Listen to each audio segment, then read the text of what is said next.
अऊज़ु बिल्लाहि मिनश्शैतानिर्रजीम बिस्मिल्लाहिर्रहमानिर्रहीम रब्बि इश्रह ली सदरी व यस्सिर ली अमरी वहलुल उक़्दतम मिन लिसानी यफ़क़हू क़ौली।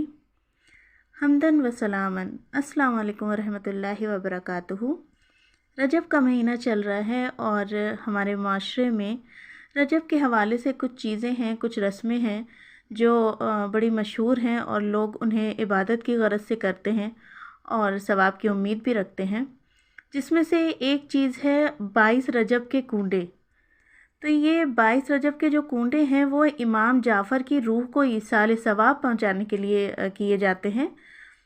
हालांकि ये बात किसी ज़रिए से कंफर्म नहीं है कि उनकी पैदाइश या वफ़ात इस महीने में हुई।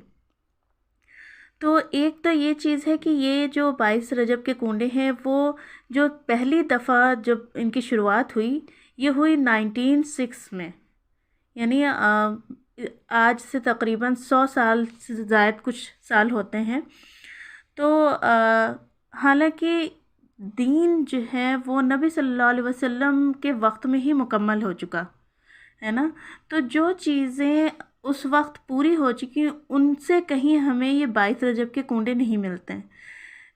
अल्लाह ताला का इरशाद है कुरान में, अल-यौमा अकमलतु लकुम दीनकुम व अतममतु अलैकुम नेमती व रदीतु लकुमुल इस्लाम दीना। अल-माइदा 3। आज मैंने तुम्हारे लिए तुम्हारा दीन मुकम्मल कर दिया और तुम पर अपनी नेमत तमाम कर दी और तुम्हारे लिए दीन इस्लाम को पसंद कर लिया। तो दीन तो हमारा नबी सल्लल्लाहु अलैहि वसल्लम के वक्त में ही पूरा हो चुका। और मुकम्मल होने का क्या मतलब है, अब ना उसमें कोई चीज़ ऐड की जा सकती है, ना ही उसमें से कोई चीज़ ख़त्म की जा सकती है। जो है बस वही है।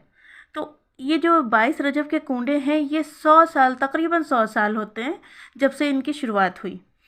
तो एक चीज़ ये है कि जब नबी सल्लल्लाहु अलैहि वसल्लम की हदीस हमें पता चल जाए, उनकी बात हमें पता चल जाए, और हमेशा इबादत के मामले में ये देखना चाहिए कि ये चीज़ कुरान और सुन्नत से साबित है कि नहीं, है ना। तो हम लोग अपने आप को थका रहे हैं ऐसे मसले में जो कि मतलूब ही नहीं है।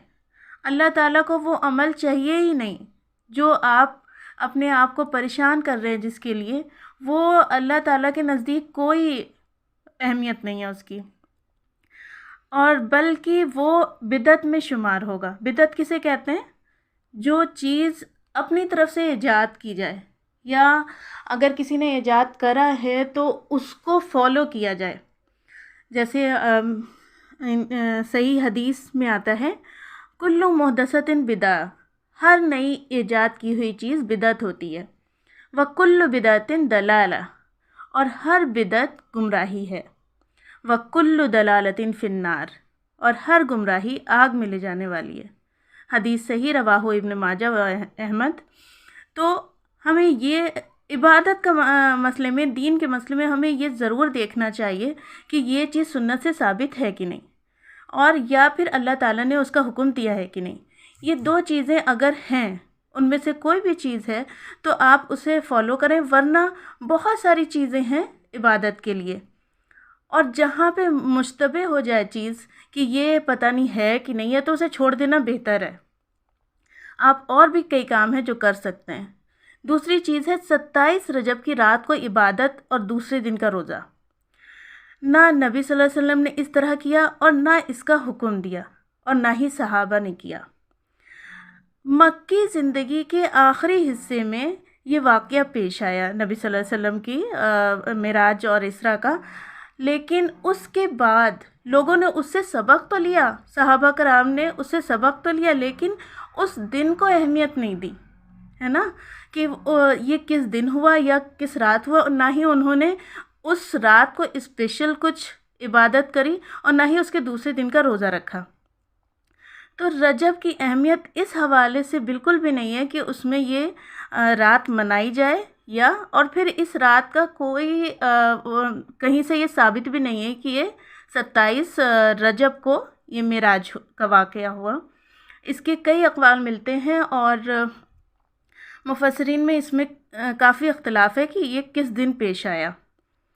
باقی یہ ضرور ملتا ہے کہ مکی زندگی کے آخری دور میں نبی صلی اللہ علیہ وسلم کو یہ مشاہدہ کرایا گیا. تو جس چیز کی جو مطلوب نہیں ہے، جس چیز کی ضرورت نہیں ہے، اس میں ہمیں اپنے آپ کو پریشان کرنے کی ضرورت نہیں ہے نا. جو چیزیں سنت سے ثابت ہیں اور تو وہ چیزیں ہم کریں، اور یہ ضرور کوشش کریں کہ کوئی بھی ایسی چیز جس کے بارے میں کوئی سند نہیں ہے اور کہیں سے اس کی دلیل نہیں ملتی، تو اسے چھوڑ دینا بہتر ہے. تو اللہ تعالیٰ ہم لوگوں کو جو صحیح دین ہے اس کا علم عطا فرمائے اور اس پر چلنے کی توفیق عطا فرمائے انشاءاللہ. السلام علیکم ورحمۃ اللہ وبرکاتہ.